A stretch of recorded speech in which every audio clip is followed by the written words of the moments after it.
औज़ुबिल्लाहिमिनश्शैतानिर्रजीम बिस्मिल्लाहिर्रहमानिर्रहीम सुब्हान रब्बिक रब्बिल इज़्ज़ति अम्मा यसिफून व सलामुन अलल मुरसलीन अल्हम्दुलिल्लाहि रब्बिल आलमीन। सो अल्लाह ताला की हम्द सना के बाद, dear aspirants, this is Asif Shahzad.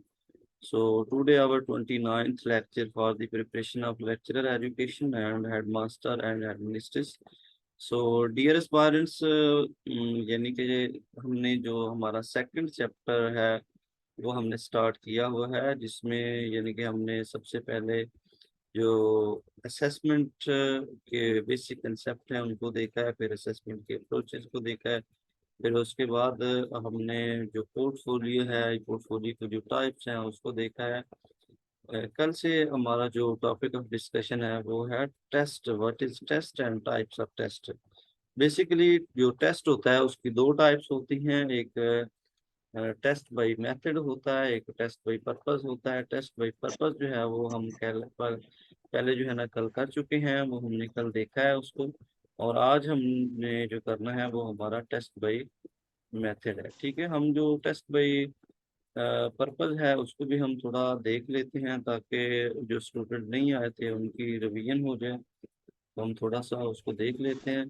Test by purpose जो होता है उसमें हमारे पास स्टैंडर्डाइज टेस्ट होते हैं, नॉन स्टैंडर्डाइज टेस्ट होते हैं। ठीक है, स्टैंडर्डाइज जो टेस्ट होते हैं वो सब्जेक्ट स्पेशलिस्ट बनाते हैं, एक्सपर्ट्स बनाते हैं। ठीक है, उसमें वैलिडिटी होती है, रिलायबिलिटी होती है। ठीक है, और ये जो टेस्ट होते हैं स्टैंडर्डाइज टेस्ट, ये समेटिव असेसमेंट इसमें हम करते हैं। ठीक है, और जो नॉन स्टैंडर्डाइज टेस्ट होते हैं वो teacher day to day students की लर्निंग को चेक करने के लिए जो क्लास में लेता है, वो हमारे पास नॉन स्टैंडर्डाइज टेस्ट होते हैं। इनको हम फॉर्मेटिव असेसमेंट भी कहते हैं, या असेसमेंट फॉर लर्निंग भी हम इसको कहते हैं। ठीक है, तो इसमें इसका स्कोप जो होता है वो बहुत लिमिटेड होता है, और हमारे पास जो स्टैंडर्डाइज टेस्ट होते हैं उनका स्कोप बहुत ब्रॉडर होता है। ठीक है, इसके बाद हमारे पास कुछ फॉर्म्स हैं जो स्टैंडर्डाइज टेस्ट की हैं। उसमें अचीवमेंट टेस्ट आ जाता है, डायग्नोस्टिक टेस्ट आ जाता है, एप्टीट्यूड टेस्ट आ जाता है, इंटेलिजेंस टेस्ट आ जाता है। ठीक है, कॉलेज एडमिशन टेस्ट आ जाता है, साइकोलॉजिकल टेस्ट आ जाता है, क्राइटेरियन या नाम रेफरेंस टेस्ट आ जाता है। ठीक है, ये सारी चीज़ें इसमें आ जाती है। ठीक है, तो अगर मैं आपसे एक क्वेश्चन पूछूं, यहाँ पे एक टेस्ट लिखा हुआ है एप्टीट्यूड टेस्ट। एप्टीट्यूड टेस्ट और एटीट्यूड टेस्ट में क्या फर्क होता है? आप लोगों में से कुछ स्टूडेंट बताए, क्या डिफरेंस होता है एप्टीट्यूड टेस्ट और एटीट्यूड टेस्ट? जी, मिस कुर्रतुलैन, आप बताएं। आप जरा लेट आई हैं और आप पहले टाइम का बड़ा गिले शिकवे कर रही थी। आप बताएं प्लीज, ये एप्टीट्यूड और एटीट्यूड में क्या फर्क होता है? What is difference between aptitude test and aptitude test? जी। अस्सलाम वालेकुम सर। जी वालेकुम सलाम। जी सर मैम। एप्टीट्यूड टेस्ट तो वो होते हैं जो एमसीक्यूज टाइप होते हैं, क्या एप्टीट्यूड जो टेस्ट? एमसीक्यूज टाइप वगैरह जो टेस्ट दिए जाते हैं, जैसे गेट के हो गए, एनटीएस वगैरह हो गए। बाकी sir sir aptitude attitude test test का आपको मुझे नहीं पता। मैम सर एक एप्टीट्यूड टेस्ट मिस समीना, आप एक बार चुप करें। ये जो कुर्रतुलैन है उनको रिस्पॉन्ड करने दें प्लीज। आप चुप करें। जी।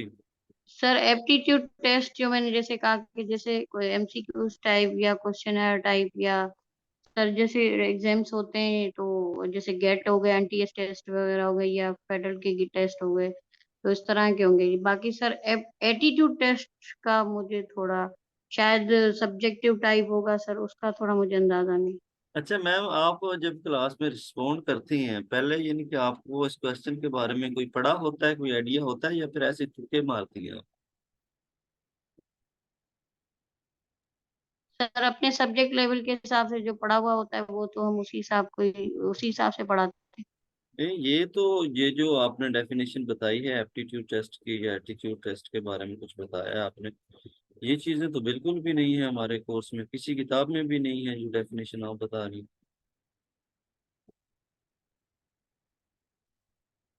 अच्छा, समीना रशीद, आप बताएं जरा, आप बता रही थी पहले कुछ। जी बताएं आप प्लीज। हाँ आप बता दें सर। मैं बता देता हूँ सर पहले मैं। एप्टीट्यूड जी जी।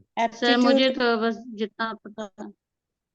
सर एप्टीट्यूड के टेस्ट के बारे में जो मेरी ख्याल है कि वो कि इस चीज़ के लिए टेस्ट लिया जाता है कि आपका रुझान देखने के लिए कि आपके जो कैपेबिलिटीज़ हैं वो किस साइड पे हैं और आप कौन सी चीज़ को करना आपके लिए बेहतर रह सकता है या कौन सी चीज़ आप कर सकते हैं, उसका एप्टीट्यूड देखने के लिए इस तरह का टेस्ट लिया जाता है।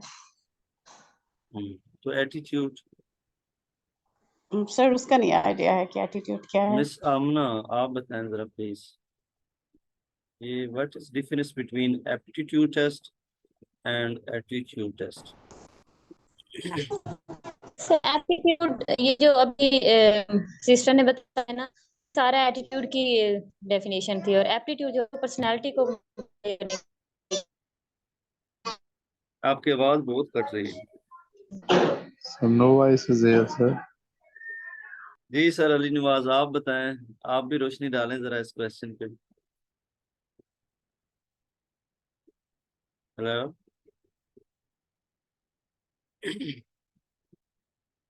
सर, आवाज आ रही है आपको? और कोई बताना चाहे इस क्वेश्चन के बारे में कुछ, एप्टीट्यूड टेस्ट के बारे में? जो एप्टीट्यूड टेस्ट है, जिस तरह हम लोग एमफिल के लिए टेस्ट देते हैं गेट का, उसमें जो हमारा अपनी एबिलिटी होती है या मेंटल लेवल को यूज करते हुए उस टेस्ट को सॉर्ट आउट करके न्यूमेरिकल वैल्यूज ये इस तरह वो हम लोग गेन करते हैं, वो है। और जो एटीट्यूड टेस्ट है वो हमारी पर्सनैलिटी से रिलेटेड है, मतलब behaviour, characters, actions, specific conditions के अंदर एटीट्यूड्स वगैरह देखे जाते हैं, उसको आई थिंक कहा जाता है। इतना आइडिया है, बाकी सर आप बता दें। चलेंगे, ठीक है। मैं सर अली नवाज की ओपिनियन लेना चाह रहा था, लेकिन वो सर डिस्कनेक्ट हो गए। सर आवाज आ रही है आपको?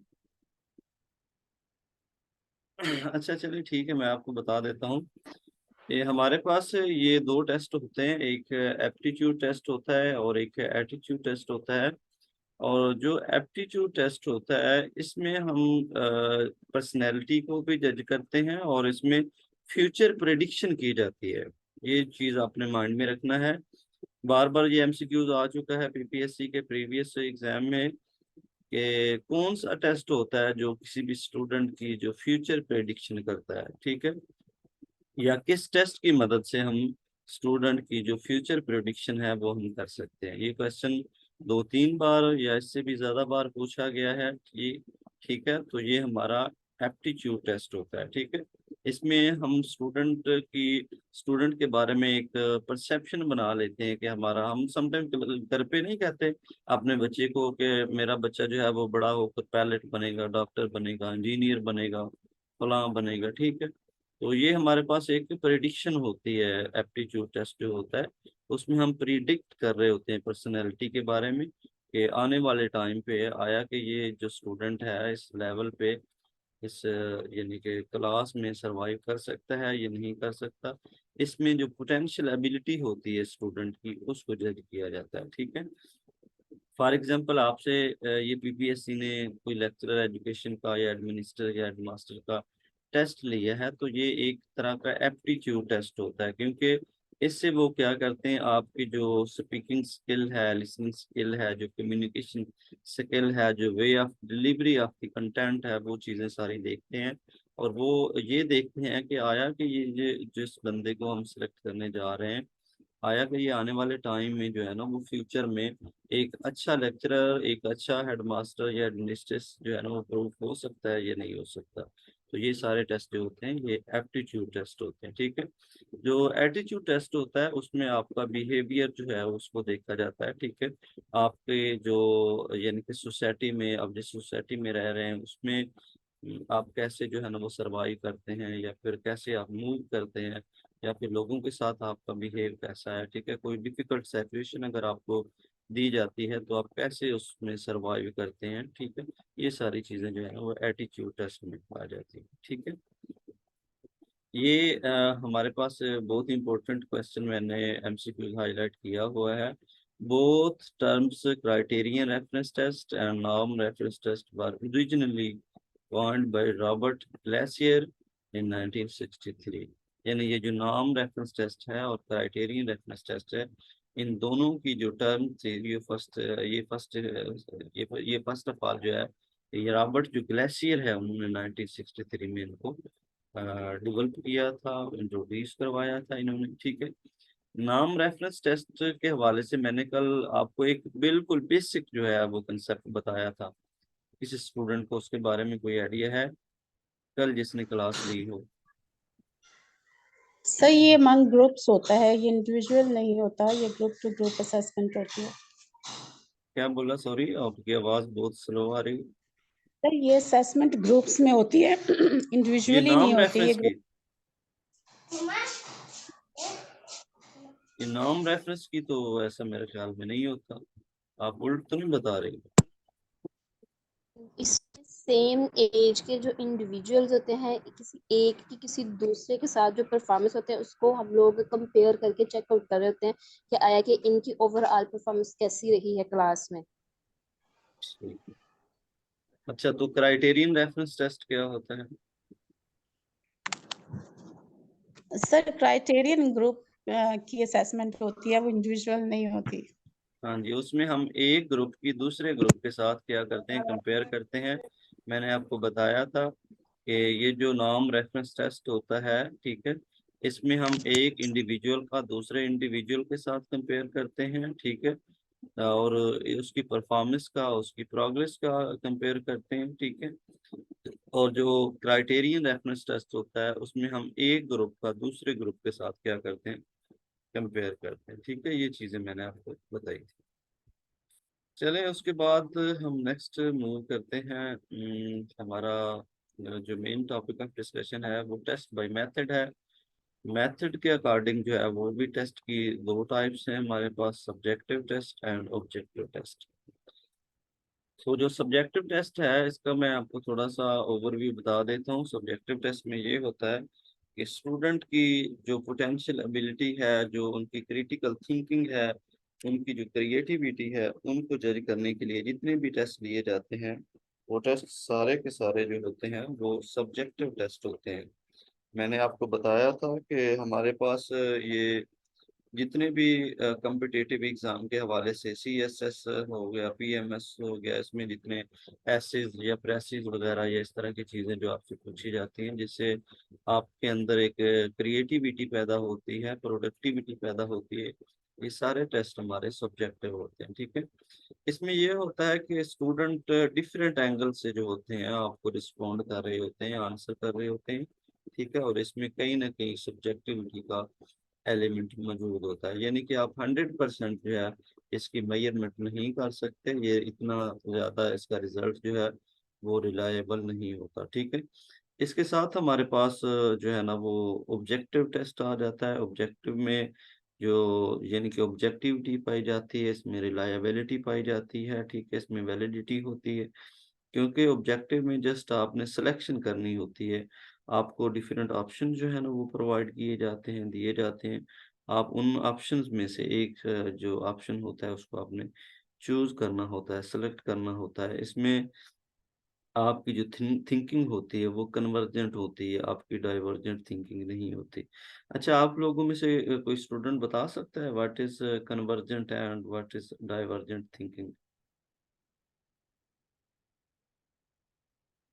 जी, किसी स्टूडेंट को आइडिया हो इसके बारे में?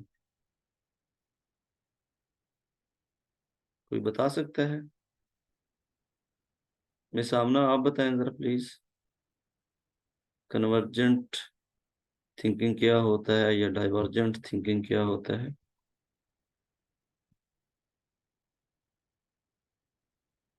चलें ठीक है, मैं बता देता हूँ आपको।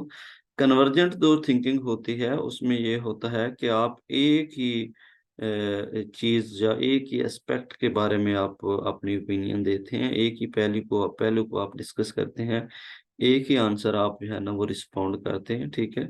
और जो हमारे पास डाइवर्जेंट थिंकिंग होता है उसमें आप डिफरेंट एंगल से, डिफरेंट एस्पेक्ट से एक ही टॉपिक को जो है ना वो डिफाइन कर रहे होते हैं। ये हमारे पास जो होता है डाइवर्जेंट थिंकिंग होता है। इसको हम ओवर्ट बिहेवियर और कोवर्ट बिहेवियर भी कहते हैं, ठीक है। ओवर्ट का मतलब मतलब ये होता है कि आप एक ही यानी कि ओपिनियन दे सकते हैं, आपने जस्ट अपनी एक ही ओपिनियन देनी होती है, या किसी भी टॉपिक को जस्ट एक ही एस्पेक्ट उसके एक ही एस्पेक्ट को आपने स्टडी करना होता है। और जो कोवर्ट बिहेवियर होता है उसमें आपने डिफरेंट जो एस्पेक्ट होते हैं उसको आपने देखना होता है, ठीक है।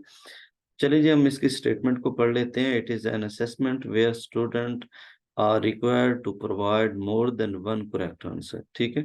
इसमें स्टूडेंट्स को एक आंसर नहीं बल्कि एक या एक से ज्यादा आंसर जो है ना वो देने पड़ते हैं, और one correct answer with multiple way to reach. यानी कि इसमें स्टूडेंट क्या करता है, एक आंसर भी दे सकता है लेकिन उसको वो मल्टीपल तरीके से डिफरेंट एंगल से उसको रिप्रेजेंट करता है, ठीक है।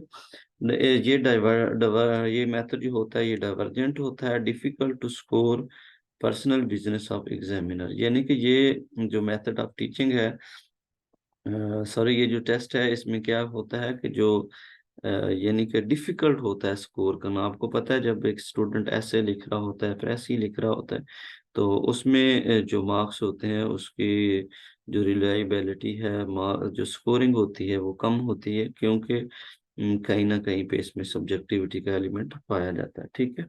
तो बाकी इसके बाद अगर हम देखें तो पर्सनलाइज बिजनेस ऑफ एग्जामिनर, इसमें समटाइम जो होता है जो एग्जामिनर होता है उसकी अपनी ओपिनियन भी जो है ना वो शामिल होती है, ठीक है। यानी कि वो अनबाइस नहीं होता, वो बाइसनेस का शिकार होता है समटाइम। समटाइम आपने देखा है कि एक बच्चे की राइटिंग आपको ऐसे में बहुत खूबसूरत लग रही है, उसका पेपर का स्टाइल जो है बहुत अच्छा है, वो बहुत अच्छे से उसको अटेम्प्ट कर रहा है, तो आप उसको खुशी से उसकी राइटिंग से सेटिस्फाइज होकर आप क्या करते हैं, उसको ज्यादा मार्क्स दे देते हैं, ठीक है। तो इसमें जो है ना वो यानी कि पर्सनल बिजनेस ऑफ एग्जामिनर जो है ना वो भी इंक्लूड होता है, यानी कि इसमें जो बाइसनेस का एलिमेंट है वो पाया जाता है, ठीक है। मैयर कम्प्लेक्स लर्निंग आउटकम, ये जो टेस्ट होता है, जो सब्जेक्टिव टेस्ट होता है, वो स्टूडेंट की जो कम्प्लेक्स लर्निंग होती है उसको मैयर करता है। क्योंकि जब एक स्टूडेंट ऐसे लिख रहा होता है तो उसमें उसकी तीनों डोमेन जो होती है, कॉग्निटिव, इफेक्टिव, साइकोमोटर डोमेन, सारी चीज़ों को वो यूज करके अपने नॉलेज को इन्हांस करता है, फिर चीज़ों को रिलेट करता है, सिंथेसाइज करता है, इवेल्युएट करता है और रिपोर्ट करता है। तो ये सारी चीज़ें जो है ना वो बच्चा इनको देखता है इसमें, ठीक है। तो ये हमारे पास यानी सब्जेक्टिव टेस्ट आ जाता है। उसके बाद हमारे पास there are two types of subjective test. ये हमारे पास जो सब्जेक्टिव टेस्ट हैं उसकी बेसिकली हमारे पास दो टाइप्स होती हैं। और सबसे पहले हमारे पास ओपन एंडेड या कंस्ट्रक्टिव या एक्सटेंडेड रिस्पॉन्स इनको कहा जाता है। ये तीनों नाम आपने माइंड में रखने हैं, ठीक है। समटाइम आपसे पूछा जाता है कि ओपन एंडेड जो है क्वेश्चन होते हैं वो यानी कि सब्जेक्टिव होते हैं, ऑब्जेक्टिव होते हैं, या कंस्ट्रक्टिव क्वेश्चन जो है ना वो किस टाइप के क्वेश्चन होते हैं, एक्सटेंडेड रिस्पॉन्स जो है वो किस टाइप के क्वेश्चन होते हैं। ये सारी चीजें आपसे पूछी जा सकती हैं, तो ये तीनों नाम आपने माइंड में रखने हैं। तो इसको हम देख लेते हैं। नीड्स लॉन्ग डिटेल आंसर, ये जो हमारे पास ओपन एंडेड क्वेश्चन होते हैं, यानी कि इसमें कोई लिमिटेशन जो है वो नहीं होती, ठीक है। आप अपनी मर्जी से इसको जो है ना वो लेंथी जो है ना वो अटेम्प्ट कर सकते हैं, अपनी ओपिनियन दे सकते हैं, चीज़ों को एनालाइज कर सकते हैं, चीज़ों को रिलेट कर सकते हैं इसमें, ठीक है। तो सेकंड पॉइंट है ability to select, organise, integrate and evaluate ideas openly. यानी कि आप में इतनी एबिलिटी होनी चाहिए, इसमें स्टूडेंट के अंदर इतनी एबिलिटी होती है कि वो आइडियाज को क्या करते हैं, सिलेक्ट करते हैं, फिर उनको ऑर्गेनाइज करते हैं, फिर इंटीग्रेट करते हैं, फिर एवेल्युएट करते हैं, ठीक है। यानी एक सीक्वेंस के तहत जो है ना वो चल रहे होते हैं।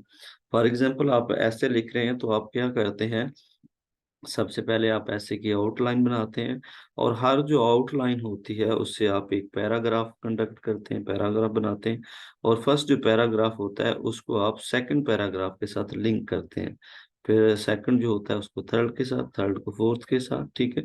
यानी सारी चीज़ों को आप अरेंज करते हैं, उसको फिर अरेंज करने के बाद इंटीग्रेट करते हैं, फिर इवेलुएट करते हैं कि आया कि मैंने जो मेरे ऑब्जेक्टिव थे उनके अकॉर्डिंग मैंने ऐसे अटेम्प्ट किया है कि नहीं किया, ठीक है। इसको हम ओपन एंडेड क्वेश्चन जो है या ओपन एंडेड टेस्ट इसको हम कहते हैं, ठीक है। उसके बाद हमारे पास सेकंड नंबर पे है क्लोज एंडेड या रिस्ट्रिक्टेड रिस्पॉन्स। यानी कि इसमें आपको एक लिमिट दे दी जाती है, आपको रिस्ट्रिक्शन दे दी जाती है कि आपने ये जो आंसर है, आपने शॉर्ट क्वेश्चन समटाइम देखे होंगे कि आपने 2 लाइन से ऊपर नहीं जाना या 3 लाइन से ऊपर नहीं जाना, यानी आपको एक बाउंड कर दिया जाता है, एक बाउंड्री लगा दी जाती है कि आपने इससे जो है ना वो आगे मूव नहीं करना। ठीक है। नीड्स, फर्स्ट पॉइंट इसका है नीड्स शॉर्ट डिटेल आंसर। इसमें हमें शॉर्ट आंसर जो है ना वो लिखने की ज़रूरत होती है। Limits are placed on answer to be given, यानी कि आपको आंसर प्रोवाइड करने के लिए लिमिटेशन दी जाती है कि आपने इस लिमिट को फॉलो करना है। ठीक है। Contents are limited, specific information is required, यानी हम जो कंटेंट प्रोवाइड करते हैं स्टूडेंट को देते हैं वो स्पेसिफिक होता है और वो लिमिटेड होते हैं। ठीक है। These are subjective but not ऐसे टाइप, ये भी सब्जेक्टिव होते हैं लेकिन ऐसे टाइप्स नहीं होते। ठीक है। क्लियर यहाँ पे कोई डाउट वगैरह तो नहीं है किसी को? अगर कोई क्वेश्चन है तो पूछ लें, या फिर ऑब्जेक्टिव टेस्ट स्टार्ट करें। चलें ठीक है, अगर कोई क्वेश्चन नहीं है तो हम पूछ लेते हैं। ऑब्जेक्टिव टेस्ट जो है, it is an assessment where student are required to provide choose one correct answer given option, यानी इसमें जो ऑप्शन आपको दिए जाते हैं, जो एमसीक्यूज आपको दिए जाते हैं, उनमें से आपने एक जो आंसर होता है उसको चूज करना होता है, उसको सेलेक्ट करना होता है। दीज आर कन्वर्जेंट रिस्पॉन्स, ये कन्वर्जेंट रिस्पॉन्स होते हैं, यानी कि इसमें आपने एक ही रिस्पॉन्स करना होता है, एक ही ऑप्शन को आपने सेलेक्ट करना होता है। ठीक है।